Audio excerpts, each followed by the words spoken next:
Hello everyone, welcome to Swami Vivekananda Institute. My name is Aditi. I am your UGC NET Home Science faculty. So today in this session, we are going to discuss about some PYQs which are previous year questions related to your home science subject. So today in this session, we are going to discuss about some questions जो कि आपको exam में generally देखने को मिलेंगे. So यहाँ पे let discuss about first question. So here the first question is velvet is delivered on specially constructed frame. जो आप velvet बनाते हो आप उनको specially constructed frames पे बनाते हो क्योंकि it prevents the pile from getting crushed. जैसे आपका पाइलिंग हो जाती है फाइबर्स की तो उस केस में क्या है फाइबर्स जो है वो रेज करे जाते हैं या फिर फाइबर्स को वहां पे एक सरफेस से रेज किया जाता है तो उसको हम बोलते हैं पाइलिंग. तो वेलवेट को हम एक स्पेशली कंस्ट्रक्टेड फ्रेम पे डेवलप करते हैं ताकि पाइलिंग ना हो फ्रॉम द गेटिंग क्रस्ट. तो इसमें यहाँ पर जो ऑप्शन है वो कौन सा करेक्ट हो जाएगा, इसमें दोनों ही स्टेटमेंट जो है वो करेक्ट है क्योंकि यहाँ पे जब हम वेलवेट को बनाते हैं एक फ्रेम्स पे उनको बनाते हैं ताकि वहां पे किसी भी तरह की पाइलिंग ना हो फैब्रिक में. तो यहाँ पे बहुत ऑप्शंस जो है वो करेक्ट हो जाएंगे. सेकंड यहाँ पे है colours with predominance of blue. यहाँ पे मैच द फॉलोइंग करना है. This is related to the colour wheel जो कि प्रैंग ने दिया था जिसको आप प्रैंग कलर व्हील के नाम से जानते हो. तो यहाँ पे कलर कौन सा है जो प्रीडोमिनेंस है ब्लू का वो कौन सा होएगा यहाँ पर. अब हम यहाँ पे मैच द फॉलोइंग करते हैं. तो प्रीडोमिनेंस ऑफ ब्लू को हम इसको हम कूल कंसिडर करते हैं. तो यहाँ पे अगेन हम एलिमिनेशन मेथड का यूज करते हैं. तो हम एलिमिनेशन कैसे लगाएंगे, फर्स्ट का क्या आ रहा है यहाँ पे फोर्थ आ रहा है तो ऑप्शन नंबर ये ही क्या हो जाएगा करेक्ट हो जाएगा. बट एग्जाम्स में जैसे जनरली आपको यहाँ पे भी 4 दिया होता है और कुछ यहाँ पे लास्ट के ऑप्शंस चेंज कर देते हैं तो ये सब चीजें भी आपको ध्यान में रखनी है. तो फर्स्ट यहाँ पे क्या है जो ब्लू का प्रीडोमिनेंस है उनको हम कंसिडर करते हैं as a cool. Yellowish green को हम कैसे कंसिडर करते हैं वार्म कलर्स में. ब्लू ग्रीन को हम कैसे कंसिडर करते हैं कूल कलर्स में. सेम टू बी एडवांस में आपके पास कूल कलर्स आते हैं और रिसीडिंग कलर्स में यहाँ पे वार्म कलर्स आते हैं. तो ऐसे आपको मैच द फॉलोइंग एग्जाम में अटेम्प्ट करना है. नाउ थर्ड क्वेश्चन है बे विंडो का मतलब क्या होता है. बे विंडो का मतलब है 3 डायमेंशनल व्यू. हाँ क्योंकि जब आप बे विंडो डिजाइन करते हो तो बे विंडो क्या है, ये मान लो आपका होल है तो ये मान लो पूरा आपका होल है. आपको अगर यहाँ पे विंडो लगानी है तो जो विंडो का फेस होगा वो आउटसाइड द हाउस होगा ना कि अंदर होगा विंडो का फेस. तो ऐसे जो बाहर राउंड में आपका विंडो निकली होती है घर के बाहर उसको हम बोलते हैं बे विंडो जो कि एक यहाँ पे घर को 3D इफेक्ट देती है. यस तो ये जो स्टेटमेंट है वो करेक्ट है. इज जर्नली लार्ज, हाँ लार्ज होती है बड़ी होती है क्योंकि एक अच्छा इफेक्ट जो है वो देती है और रूम में ऐसा लगता है एक ऐसा इल्यूजन आता है कि रूम का स्पेस जो है वो बढ़ गया है. ऑब्वियसली जब विंडो का जो फेस है वो बाहर की तरफ होगा तो अंदर का एरिया आपको कैसा दिखेगा, बड़ा दिखेगा. तो यहाँ पे चारों ही तीनों स्टेटमेंट क्या है करेक्ट है, इसलिए all of the above would be the correct answer. Now coming to the next question, question number 4th, which is not a building bylaws characteristics. जो आपके building bylaws है जैसे आपका BEE है ब्यूरो ऑफ एनर्जी एफिशिएंसी या फिर आपका गृहा है तो ऐसे बहुत सारे यहाँ पे बिल्डिंग के लॉज है जो कि बताते जिसमें बताया जाता है लॉज में कि हमें जब भी मेनली किस पे फोकस करना है, ग्रीन बिल्डिंग्स पे फोकस करना है ताकि यहाँ पर आपकी जो इको फ्रेंडली इन्वायरमेंट हो. साथ ही साथ जो हमें ऐसे इक्विपमेंट्स ऐसे अप्लायंसेस का यूज करना है जो कि एनर्जी एफिशिएंट हो, जिसकी जो एनर्जी एफिशिएंसी है वो सही रहे. तो यहाँ पे कौन सी कैरेक्टरिस्टिक नहीं है. अगर हम बायलॉज बनाते हैं, बिल्डिंग के लॉज बना दिए जाते हैं या फिर रेगुलेशंस बनाते हैं तो उस केस में हमें क्या करना चाहिए. The rules must be specific. क्या वहां पे रूल स्पेसिफिक होने चाहिए, क्लियर होने चाहिए और उनकी लैंग्वेज करेक्ट होनी चाहिए. तो ये ऑप्शन जो है वो करेक्ट हो जाएगा. जो यहाँ पर हम टर्म यूज करते हैं वो क्लियर होनी चाहिए ताकि एक सब लोग उसको इजीली अंडरस्टैंड कर सके. तो ये स्टेटमेंट भी क्या है करेक्ट हो जाएगी. कुछ स्पेशल कंडीशन और रिक्वायरमेंट्स में कुछ लॉज जो है वो डाइफर करते हैं एक दूसरे से. हाँ जैसे आपका गृहा है वो अलग रेटिंग देता है, वो आपकी स्टार रेटिंग भी देता है. जैसे मैंने आपको गृहा पढ़ाया है, BEE के बारे में भी हमने डिस्कस किया है. तो यहाँ पर ये भी ऑप्शन क्या है, करेक्ट हो जाएगा। यहाँ पे no modification is allowed if required, ये ऑप्शन गलत हो जाएगा, क्योंकि अगर हमें कुछ मॉडिफिकेशन करना है तो ऑब्वियसली अगर हमें लगता है कि कहीं पर कोई भी चीज, कोई भी लॉ में कमी आ रही है तो हम उस लॉ को मॉडिफाई कर सकते हैं। तो यहाँ पर ये स्टेटमेंट क्या है, गलत हो जाएगी। Hence D would be the wrong option. तो यहाँ पे हमें कौन सी करेक्टरिस्टिक नहीं है वो बतानी थी, तो D is the correct answer. Now coming to the fifth question. Fifth question में पूछा है गुजरात की एम्ब्रॉयडरी कौन सी है। तो यहाँ पे गुमोची भरत, सूफ भरत और अबला भरत, ये तीनों ही गुजरात की ऐसी एम्ब्रॉयडरी है। अल्फा भरत नहीं है, इसलिए option A, B and D जो है वो करेक्ट हो जाएगा। तो यहाँ पर option number C would be the correct answer.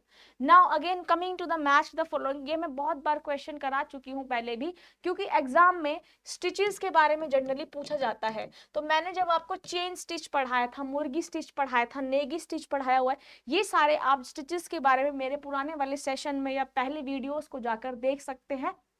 और उसमें मैंने stem stitches, herringbone stitch, Gavanti stitch, ये सभी स्टिचेस के बारे में ऑलरेडी आपको पढ़ाया हुआ है। तो यहाँ पर जो गावंती स्टिच है उसमें क्या आएगा, गावंती स्टिच ऐसा स्टिच होता है जो कि सेम इफेक्ट देता है दोनों साइड से। सपोज ये वाला फैब्रिक है तो इस ये वाले साइड पे भी और इसके ऑपोजिट साइड पे भी सेम इफेक्ट आता है। मुर्गी स्टिच में कौन सा आता है, मुर्गी स्टिच जो है वो एक स्टेप वाइज बैनर में काम करता है। आप इसको कैसे याद रखोगे, मुर्गी है मीन्स आपकी जो मुर्गी है वो स्टेप बाय स्टेप चलती है, तो इसी तरीके से जो स्टिचेस लगते हैं वो कैसे लगते हैं, स्टेप बाय स्टेप मैनर में लगते हैं। Now if I talk about Negi stitch, तो यहाँ पे नेगी स्टिच क्या है, जो नेगी स्टिच लगता है वो एक वीविंग लाइक इफेक्ट देता है फैब्रिक में। और यहाँ पे जो मेहंदी स्टिच है, मेहंदी स्टिच क्या करता है, जब आप मेहंदी स्टिच का यूज करते हो तो एक फैब्रिक में वो हैवी अपीयरेंस देता है। तो यहाँ पर गावंती स्टिच क्या है, अगर सेम फैब्रिक पे आपका दोनों साइड इफेक्ट सेम है तो वो गावंती स्टिच है। मुर्गी स्टिच में जो स्टेप वाइज मैनर में लगता है, जैसे ये स्टेप वाइज मैनर में स्टिचेस लग रहे हैं तो इनको हम बोलेंगे मुर्गी स्टिच। नेगी स्टिच जो आपका वीव लाइक इफेक्ट देता है, और मेथी स्टिच जो आपका हैवी अपीयरेंस स्टिचेस जो है वो देते हैं। तो इस तरीके से भी क्वेश्चन एग्जाम में पूछे जाते हैं। जरदोशी वर्क जो है इसका आपका की फीचर क्या है, यहाँ पर आपके गोल्ड और सिल्वर एम्ब्रॉयडरी होती है, जूट की एम्ब्रॉयडरी नहीं होती, व्हाइट कोई एम्ब्रॉयडरी होती ही नहीं है। तो यहाँ पे जो जरदोशी वर्क है वो किसका की फीचर है, गोल्ड और सिल्वर एम्ब्रॉयडरी का। तो ये सारे एम्ब्रॉयडरी के पार्ट है। एमल्सिफाइंग एजेंट जो कि एग में मिलता है वो कौन सा होता है, लेसिथिन, क्योंकि एविडिन जो है वो प्रोटीन बाइंड करके रखता है। Oval albumin also is a protein found in the egg and lysine is a amino acid. तो यहाँ पर जो एमल्सिफाइंग एजेंट है वो कौन सा हो जाएगा, यहाँ पर लेसिथिन हो जाएगा। Now coming to the next question, anthropometric is concerned with the structural dimension which are. जो एंथ्रोपोमेट्रिक टेस्ट होते हैं ये मैंने आपको बताया था, these are generally used to measure the body dimension from outside। जो आपके outside body dimension है उनको चेक करने के लिए या फिर उनकी मेजरमेंट के लिए हम एंथ्रोपोमेट्रिक टेस्ट को यूज करते हैं। इसमें हम वेट देखते हैं, बॉडी पोजीशन नहीं देखते, क्योंकि इसमें पोस्चर का कोई रोल नहीं होता। और यहाँ पर हाइट देखते हैं, वेस्ट सर्कमफेरेंस देखते हैं। जैसे मैंने आपको MUAC बताया था, मिड अपर आर्म सर्कमफेरेंस भी इसमें आता है। तो यहाँ पे AC and D option would be the correct answer, means जो ऑप्शन नंबर बी है वो यहाँ पर करेक्ट हो जाएगा। ऑल्सो यहाँ पे MUAC भी इंक्लूड किया जाता है। तो यहाँ पर option number B would be the correct option. Which embroidery tells story in its work, ऐसी कौन सी एम्ब्रॉयडरी है जो कि एक आपको स्टोरी डिपिक्ट करती है, वो है सुजानी, जो कि बिहार की एम्ब्रॉयडरी है। तो यहाँ पे जैसे मान लो सुजानी है, इसमें मान लो आपने क्या लिया, एक फ्लोरा और फोना को चूज कर लिया। तो ये जो फ्लोरा और फोना है वो एक क्या डिपिक्ट करता है एम्ब्रॉयडरी पे, किसी की एक स्टोरी, या फिर जैसा बायोपिक होती है वैसे ही यहाँ पे क्या है, कोई भी ऐसी एम्ब्रॉयडरी करते हैं जो कि एक स्टोरी को डिपिक्ट करता है, उसको हम बोलते हैं सुजानी, जो कि एक बिहार की एम्ब्रॉयडरी है। नेक्स्ट यहाँ पे कौन से चेंजेस आते हैं ड्यूरिंग द सीरियल कुकरी, जब आप सीरियल को कुक करते हो तो यहाँ पे कौन से चेंजेस आते हैं। जब आप सीरियल्स को कुक कर रहे हो तो यहाँ पे रेट्रोग्रेडेशन होता है। इससे पहले मैंने आपको बताया था, पहले आता है जिलेटिनाइजेशन। जब आप सीरियल्स को कुक करते हो तो उसमें क्या होता है, स्टार्च जो होता है वो इनसॉल्युबल होता है, उसको सॉल्युबल बनाया जाता है। स्टार्च जब सॉल्युबल बनता है तो वो स्वेल हो जाता है पानी में, जिसको हम बोलते हैं जिलेटिनाइजेशन प्रोसेस, क्योंकि उसमें क्या होता है, टेक्सचरल चेंजेस वहां पर हो जाते हैं, तो उसको हम बोलते हैं जिलेटिनाइजेशन प्रोसेस। लेकिन जब आप उस स्टार्च पेस्ट को, जो आपका स्टार्च पेस्ट आता है, जब आप उसको कूल करते हो तो उस प्रोसेस को बोला जाता है रेट्रोग्रेडेशन। तो जब आपने स्टार्च पेस्ट को कूल कर दिया तो उस प्रोसेस को हम बोलते हैं रेट्रोग्रेडेशन प्रोसेस। तो रेट्रोग्रेडेशन प्रोसेस होता है जब हम सीरियल्स को कुक करते हैं। यहाँ पर जिलेटिनाइजेशन आता तो आपका जिलेटिनाइजेशन भी करेक्ट होता और रेट्रोग्रेडेशन भी ऑप्शन जो है वो करेक्ट है। विंटराइजेशन नहीं होता, ये आपके जनरली टी लीव्स में प्रोसेस की जाती है। होमोजिनाइजेशन जनरली मिल्क में किया जाता है, जिसमें आपका जो फैट के ग्लोब्यूल्स है वो उनको इक्वली डिस्ट्रीब्यूट किया जाता है। फैट के ग्लोब्यूल्स जब होमोजिनाइज होते हैं in a homogeniser at a very high temperature and pressure, तो वहां पे जो फैट के ग्लोब्यूल्स है वो इक्वली डिस्ट्रीब्यूट हो जाते हैं। That process is known as homogenization process. Coagulation process again जैसे मैंने आपको चीज मेकिंग में पढ़ाया था, या फिर आप इसको डेयरी या मिल्क प्रोडक्ट्स में भी पढ़ते हो, जिसमें यहाँ पर अगर मैं चीज की बात करूं तो यहाँ पे रनेट एंजाइम ऐड करते हैं to coagulate the milk protein. तो ये सारी ऐसे स्टेजेस होती हैं। तो सीरियल कुकरी में होता है रेट्रोग्रेडेशन या फिर जिलेटिनाइजेशन, जिसमें आपके पास जो स्टार्च है, जब हम स्टार्च पेस्ट को कूल करने के लिए रखते हैं, that process is known as retrogradation. Similarly in the case of cereals, जब आप सीरियल्स को कुक करते हो, जैसे मान लो आपने पल्सेस को कुक करा या फिर आप कोई आटा ले रहे हो, सीरियल को कुक करो, तो उसमें भी क्या प्रोसेस होता है, रेट्रोग्रेडेशन प्रोसेस देखने को मिलता है। Now next question is following are the disorder related to the iodine deficiency. जो आयोडीन डेफिशिएंसी है उससे रिलेटेड डिसऑर्डर्स कौन से हो सकते हैं। मेंटल रिटार्डेशन आपको पता है, जो कि किसको इफेक्ट करती है, मेनली नर्वस सिस्टम को इफेक्ट करती है। तो यहाँ पे आयोडीन डेफिशिएंसी के डिसऑर्डर्स कौन कौन से हो सकते हैं, मेंटल रिटार्डेशन। क्रेटिनिज्म का मतलब क्या होता है, क्रेटिनिज्म का मतलब होता है जब यहाँ पे आयोडीन की डेफिशिएंसी हो जाती है इन द प्रेगनेंसी स्टेज, मतलब आयोडीन डेफिशिएंसी इन प्रेगनेंसी, उसको हम बोलते हैं यहाँ पे क्रेटिनिज्म। यह पहले मैं आपको टर्म्स यहाँ पे बता देती हूँ। टिटनी का मतलब क्या होता है, यहाँ पर कुछ मस्कुलर स्कैम्स आते हैं, मतलब मसल के स्पास्म आते हैं, मतलब जो आपकी मसल्स है वो कॉन्ट्रैक्ट नहीं कर पाती, जिसको आप बोलते हो टिटनी। जो आपका इनवॉलेंट्री होता है आपका कॉन्ट्रैक्शन मसल का, जिसको आप बोलते हो टिटनी। तो आप चाहे मसल स्पैस्म लिखो या फिर इनवॉलेंट्री कॉन्ट्रैक्शन ऑफ मसल्स, तो यहाँ पे involuntary contraction of muscles is known as tetany. Hypothyroidism क्या होता है, जब थायराइड की अमाउंट जो है वो, एक होता है हाइपर, एक होता है हाइपो। तो यहाँ पे हाइपो का मतलब क्या है, जब थायराइड ग्लैंड जो है थायराइड हॉर्मोन्स नहीं बना पाती, कम बना पाती है। हाइपर मतलब ज्यादा, हाइपो मतलब कम। तो यहाँ पे जो आपकी थायराइड ग्लैंड है, जो थायराइड ग्लैंड है वो क्या करती है, produce less amount of thyroxine hormone.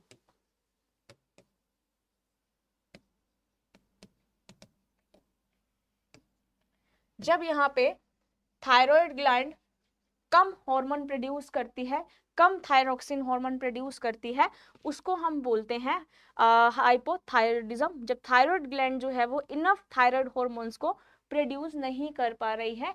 और डर्मेटाइटिस क्या होता है, dermatitis is related to the skin. जब स्किन में आपके रैशेस पड़ जाते हैं, स्किन जो बीमारी होती है, दैट इज डर्मेटाइटिस, जो कि आपकी जनरली किसकी वजह से होती है, जो आपका डर्मेटाइटिस है वो जनरली विटामिन की वजह से होती है। डर्मेटाइटिस जैसे मान लो अगर आपके पास विटामिन कौन सा, नियासिन वाला, अगर यहाँ पे डेफिशिएंसी है नियासिन की, जो आपका वाटर सॉल्युबल है वो विटामिन में जो नियासिन आता है B3 उसमें क्या होता है, डर्मेटाइटिस होता है। तो ये वाला ऑप्शन तो डिलीट हो जाएगा क्योंकि विटामिन से रिलेटेड है। अब यहाँ पे देखो मैंने आपको सारे टर्म्स बता दिए। Marital retardation general nervous system को इफेक्ट करता है। क्रेटिनिज्म में जो आपकी आयोडीन डेफिशिएंसी होती है इन द प्रेगनेंसी स्टेज उसको हम क्रेटिनिज्म बोलते हैं। टिटनी में क्या होता है, मसल कॉन्ट्रैक्शन होता है, इनवॉलेंटरी जो है मसल्स आपकी कॉन्ट्रैक्ट करती रहती है। हाइपोथायरॉयडिज्म में क्या है, जब आपका थायरोक्सिन हॉर्मोन्स जो है वो इनफ अमाउंट में लेस अमाउंट में प्रेजेंट रहता है। And dermatitis is related to the skin which is due to the deficiency of niacin vitamin that is which is water soluble vitamin. तो यहाँ पर जो करेक्ट ऑप्शन है वो कौन सा हो जाएगा, तो यहाँ पे करेक्ट ऑप्शन कौन सा हो जाएगा, मेंटल रिटार्डेशन होता है, ठीक है, क्रेटिनिज्म होता है, ठीक है, टिटनी होता है, आयोडीन के डेफिशिएंसी से नहीं क्योंकि ये मसल से रिलेटेड है। ऑल्सो यहाँ पे हाइपोथायरॉयडिज्म होता है और डर्मेटाइटिस स्किन की बीमारी है तो उसका आयोडीन से कोई भी वास्ता नहीं है, that is related to the vitamin. तो ए बी एंड डी यहाँ पे करेक्ट ऑप्शन क्या हो जाएगा, option number B would be the correct option. तो आपको क्या करना है, इसी तरीके से अगर एग्जाम में क्वेश्चन आया तो आपको पहले ये टर्म सारी मालूम होनी चाहिए ताकि आप इजिली यहाँ पर एलिमिनेशन मेथड का यूज कर सको। So now coming to the next question, again यहाँ पे आपको साइन और सिम्टम्स बताने हैं रीनल स्टेज में अगर किसी को किडनी प्रॉब्लम हो गई तो यहाँ पे ओलिगुरिया का मतलब क्या होता है, स्मॉल अमाउंट ऑफ यूरिन, जब यूरिन जो है वो कम अमाउंट में आता है तो उसको बोलते हैं oliguria. Small amount of urine produce, जो आपका यूरिन निकलता है, यूरिन प्रोड्यूस सिक्रीट होता है, that is in the small amount, the small amount of urine produce. Hyperglycaemia का मतलब क्या होता है, हाइपरग्लाइसीमिया, हाइपर मींस ज्यादा, ग्लाइसीमिया मींस शुगर, तो यहाँ पे क्या हो जाती है, हाई ब्लड शुगर स्टेज को हम बोलते हैं हाइपर ग्लाइसीमिया। हाइपर मतलब ज्यादा, हाइपो मतलब कम, तो यहाँ पर क्या हो जाएगा, हाई ब्लड शुगर। एजोटीमिया का मतलब क्या है, एजोटीमिया का मतलब है जब आपके यूरिया ज्यादा प्रोड्यूस होने लगता है, हाई अमाउंट ऑफ यूरिया और नाइट्रोजिनस कंपाउंड, मतलब आपका जैसे किडनी में मैंने आपको बताया था ना जो वेस्ट होता है,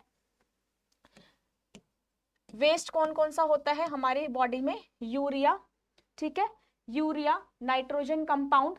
तो हमारी बॉडी में जब वेस्ट मटेरियल बढ़ जाता है या आपके यूरिया और नाइट्रोजनस कंपाउंड बढ़ जाते हैं उसको हम बोलते हैं एजोटीमिया। नेक्स्ट यहाँ पे ओडिमा का मतलब क्या है, जब स्वेलिंग होने लगती है जॉइंट्स में, मेनली लोअर लिम्स में, उसको हम बोलते हैं एडिमा। हाइपर बिल्यूरिमिया का क्या मतलब है, जब आपके बिल्यूरिबिन की अमाउंट बढ़ जाती है बॉडी में, जब आपकी बिल्यूरिबिन की अमाउंट बढ़ जाती है बॉडी में उसको हम बोलते हैं हाइपर बिल्यूरिबिमिया, क्योंकि हाइपर का मतलब होता है ज्यादा और बिल्यूरिबिन क्या है, हमारे ब्लड में मिलता है, यूरिन में, तो यहाँ पे बिल्यूरिबिन की जब अमाउंट इंक्रीज हो जाती है उसको हम बोलते हैं हाइपर बिल्यूरिमिया।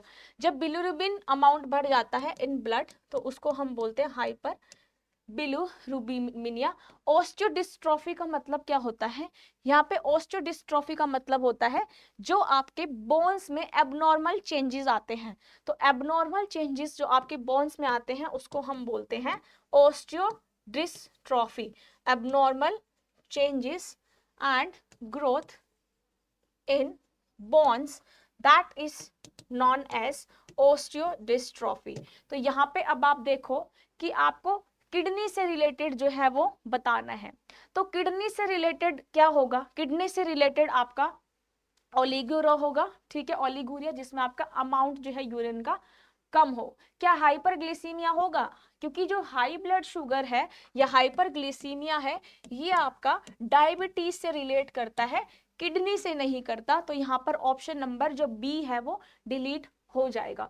एजिटीमिया क्या है, यूरिया और यहाँ पे नाइट्रोजनस कंपाउंड बढ़ना, तो ये ओलिगोरिया सही है। ऑजिटीमिया भी क्या है यहाँ पे करेक्ट हो जाएगा। एडीमा स्वेलिंग होने लग जाते जब किडनी यहाँ पर आपका फिल्ट्रेट नहीं कर पाती तो स्वेलिंग हो जाती है, तो एडीमा भी यहाँ पर करेक्ट हो जाएगा। हाइपर बिलिरुबिन का यहाँ पर कोई भी ज्यादा रोल जो है वो नहीं है, तो यहाँ पे ऑस्टियोडिस्ट्रोफी मतलब बोन्स में आपका, सॉरी, हाइपर बिलिरुबिन का रोल है, इसका नहीं है बोन का, क्योंकि यहाँ पे बोन जो ग्रोथ है उसका किडनी से कोई भी रिलेशन नहीं है, तो यहाँ पे option number A C D and E जो है वो करेक्ट हो जाएगा। तो A C D and E, this is fifth. तो यहाँ पर option number C would be the correct answer. तो ओलिगुरिया का मतलब है जब यूरिन कम प्रोड्यूस हो रहा है, hyperglycaemia that is related to the diabetes condition, जब ब्लड शुगर लेवल हाई हो जाता है। एजोटीमिया का मतलब है जब यहाँ पे जो वेस्ट मटेरियल है यूरिया और नाइट्रोजनस कंपाउंड उनकी अमाउंट बॉडी में बढ़ जाती है। Oedema is swelling and hyperbilirubinaemia एक स्टेज है जिसमें बिलिरुबिन की अमाउंट जो है वो ब्लड में इंक्रीज हो जाती है। तो ये सारे किडनी के सिम्टम्स और साइंस हैं। तो इसी तरीके के क्वेश्चन आपको एग्जाम में मिलेंगे, इसलिए टर्म्स को पहले ही आप ध्यान से याद कर लेना। नेक्स्ट क्वेश्चन जो है 14 क्वेश्चन में पूछा गया है कि which of the following tools are in the time management. तो टाइम मैनेजमेंट के टूल्स आपको पूछे गए हैं, work posture, rest period posture और पीक लोड। तो ये किस में आता है टाइम मैनेजमेंट का, अर्गोनॉमिक्स में, जिसमें मैन मशीन का रिलेशनशिप है। तो यहाँ पे ऑप्शन नंबर क्या करेक्ट हो जाएगा, वर्क पोस्चर टाइम से कोई मैनेज करता है, नहीं करता। रेस्ट पीरियड करता है, पोस्चर करता है और पीक लोड करता है। तो यहाँ पे ऑप्शन नंबर सी जो है वो करेक्ट हो जाएगा, क्योंकि टाइम मैनेजमेंट जब आप कर रहे हो तो आप रेस्ट पे भी तो देखोगे ना कि आपने कितना रेस्ट लिया है, आपका पोस्चर कैसा है, किस पोस्चर में आप काम कर रहे हो, चाहे वो आप सिटिंग पोजीशन में कर रहे हो या फिर आप स्टैंडिंग पोजीशन में कर रहे हो, और कितने टाइम में कोई काम कर रहे हो। तो ये सारा आता है आपके पास टाइम मैनेजमेंट के tools. Option number C would be the correct option. Now coming to the question number 15, colostrum secreted in few week of lactation help build up immunity in the infant. कल ही मैंने आपको पढ़ाया था, जो colostrum होता है वो एक येलो थिक फ्लूइड होता है जो कि मदर की रिलीज होता है when baby is born, which is rich in, यहाँ पे प्रोटीन रिच होता है, साथ ही साथ यहाँ पे एंटीबॉडीज जो है वो बनाता है, एंटीबॉडीज रिच होता है। और यहाँ पर क्या है, एंटीबॉडीज रिच होने की वजह से वो बेबी के इन्फेक्शन को यहाँ पर रेजिस्ट करता है और यहाँ पे एंटीबॉडीज बनाता है ताकि बेबी को किसी भी तरह का इन्फेक्शन ना हो। रीजन क्या है, कोलेस्ट्रॉम जो है गामा ग्लोबिन्स और विटामिन ए रिच होता है। तो ये दोनों ही स्टेटमेंट जो है वो करेक्ट हो जाएगा, हेंस यहाँ पे ऑप्शन नंबर सी जो है वो करेक्ट हो जाएगा। मैंने आपको कोलेस्ट्रॉम के बारे में पहले भी सेशन में पढ़ाया है, आप जाकर वहां से पढ़ सकते हैं। नेक्स्ट क्वेश्चन क्या है, a diet include thermogenesis is lower in diet that contain very high amount of food. तो यहाँ पर क्या है, जो आपका थर्मोजेनेसिस है, जब मैंने आपको टीईएफ पढ़ाया था, थर्मिक इफेक्ट ऑफ फूड, जब हम फूड को कंज्यूम करते हैं तो उसमें कितनी हीट रिलीज होती है, हीट कितनी बॉडी एब्सॉर्ब करती है। तो डाइट हमें जिसमें बहुत ज्यादा फैट होता है, क्या उसमें थर्मोजेनेसिस कम होता है? नहीं, क्योंकि थर्मोजेनेसिस फैट फूड में क्या है, ज्यादा होता है। जब फैटी फूड कंज्यूम करते हो तो फैटी एसिड्स क्या है, ज्यादा हीट को रिलीज करता है, तो वो उसका टीईएफ जो है वो बहुत ज्यादा हाई होता है। तो ये स्टेटमेंट जो है वो गलत हो जाएगा। नेक्स्ट क्या है यहाँ पर, the process of digestion, absorption and metabolism और fat utilises more energy compare to the carbohydrate. ये ऑप्शन क्या है, करेक्ट है, क्योंकि अगर मैं फैट और कार्बोहाइड्रेट का कंपैरिजन करूं तो फैट क्या करेगा, फैट को ज्यादा एनर्जी चाहिए होती है for digestion, absorption and metabolism. तो यहाँ पे ऑप्शन असर्शन जो है वो इनकरेक्ट हो जाएगा और रीजन जो है वो करेक्ट हो जाएगा। असर्शन इनकरेक्ट है but reason is the correct. तो यहाँ पे इस तरह के क्वेश्चंस है एग्जाम में आते हैं जिसमें स्टूडेंट्स, मैक्सिमम स्टूडेंट्स यहाँ पर कंफ्यूज हो जाते हैं, तो इसको ध्यान में रख के सब करना है। वर्ल्ड कंज्यूमर राइट डे कब मनाया जाता है? World consumer right day is celebrated in March, that is on the 15th of March. यहाँ पर वर्ल्ड कंज्यूमर डे को हमें सेलिब्रेट करना चाहिए। 18th क्वेश्चन, अगेन यहाँ पे मेटाबॉलिक सिंड्रोम के आपको डायग्नोसिस बताने हैं। तो यहाँ पे एबनॉर्मल एब्डोमिनल ओबेसिटी, ठीक है, आपको क्या बताना है, मेटाबॉलिक सिंड्रोम। मेटाबॉलिक सिंड्रोम क्या है, जिसमें आपका मेटाबॉलिज्म जो है जनरली डिस्टर्ब हो जाता है बॉडी में। तो मेटाबॉलिज्म किसकी वजह से डिस्टर्ब हो सकता है, जब आपके पास एब्डोमिनल ओबेसिटी हो, आपके एब्डोमेन पे ज्यादा फैट हो, ठीक है, ये ऑप्शन जो है वो करेक्ट है।